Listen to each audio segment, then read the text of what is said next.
और इन कथाओं को कहने का प्रयोजन केवल एक ही है, वो आपको याद रहे, वो आपकी स्मृति में चले जाए और जब चाहे उसको आप याद कर सकें।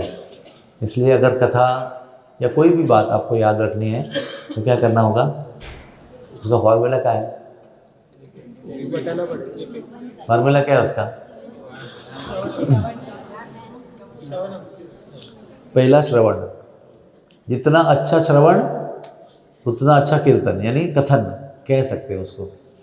आपने जितना अच्छा सुना है, समझो अभी आप कथा सुनेंगे, अब मैं बोलूँगा आप जाकर शाम को बच्चे को बोलना स्कूल में आने के बाद, तो आपने जितना अच्छा सुना है उतना ही आप अच्छा बता सकते हो।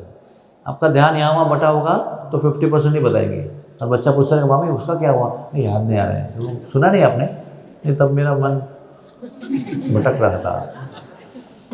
तो श्रवण सबसे इम्पोर्टेंट है।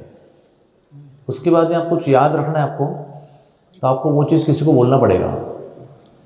अब समझो आप नई नई बहू बनकर घर में गई और सासू जी आपको बता रही है कि चटनी ऐसे बनानी होती है, हमारे घर में ऐसे ऐसे उत्सव में बनती है, तो आपको पहले ध्यान से सुनना पड़ेगा, फिर आपको रिपीट करना पड़ेगा। हाँ बोले क्या क्या डालोगे, तो ये डालूंगी, पुदीना डालूंगी, हरा धनिया डालूंगी, अदरक डालूंगी, लाल मिर्च डालूंगी, फिर थोड़ा सा मक्खन डालूंगी, फिर उसके बाद में थोड़ा सा आंवला डालूंगी, उसको पीसूंगी, फिर उसे लास्ट में मक्खन। याद है आपको? ब्रज में सर्दियों में चटनी मक्खन के साथ बनती है। हरी बोल। दूसरी बात है बताना, और दोनों अगर अच्छा हो गया तो ही स्मरण होता है किसी भी चीज़ का, ध्यान रखना। और ये श्रवण और कीर्तन के पीछे एक छुपी हुई चीज़ है, वो है इंटरेस्ट। इंटरेस्ट नहीं होगा तो आपको याद नहीं रहेगा। कितना भी अच्छा आप सुनो, कितना भी अच्छा बोलो, लेकिन इंटरेस्ट नहीं होगा तो आप वो गहराई में उसकी याद नहीं कर सकते हैं। इसलिए इंटरेस्ट जो है ना वो सबसे इम्पोर्टेंट है। रुचि होनी चाहिए उस विषय में। अभी जिसको खाना बनाने में कोई इंटरेस्ट नहीं है, उसको आप रेसिपी बताते जा रहे हो कि अरे ये चटनी मैंने ऐसे बनाई, वो क्या, I don't have any test. तो रुचि होनी चाहिए उस विषय में। जिस विषय में रुचि होती है वो विषय आपको याद रहता है। एक अच्छा खाना बनाने वाली माता जी को एक नई रेसिपी मिलेगी तो वो तुरंत ऐसा सुनेगी कि एक झट से याद कर लेगी उसको। तो रुचि होना बहुत ज़रूरी है।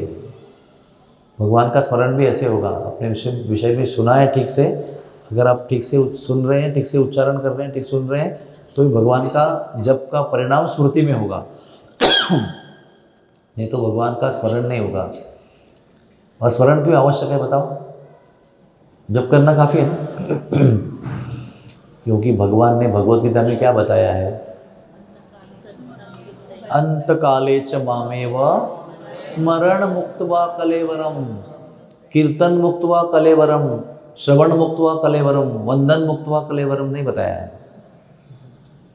यम यम वापि स्मरण भावम त्यज्यते अन्ते कलेवरम।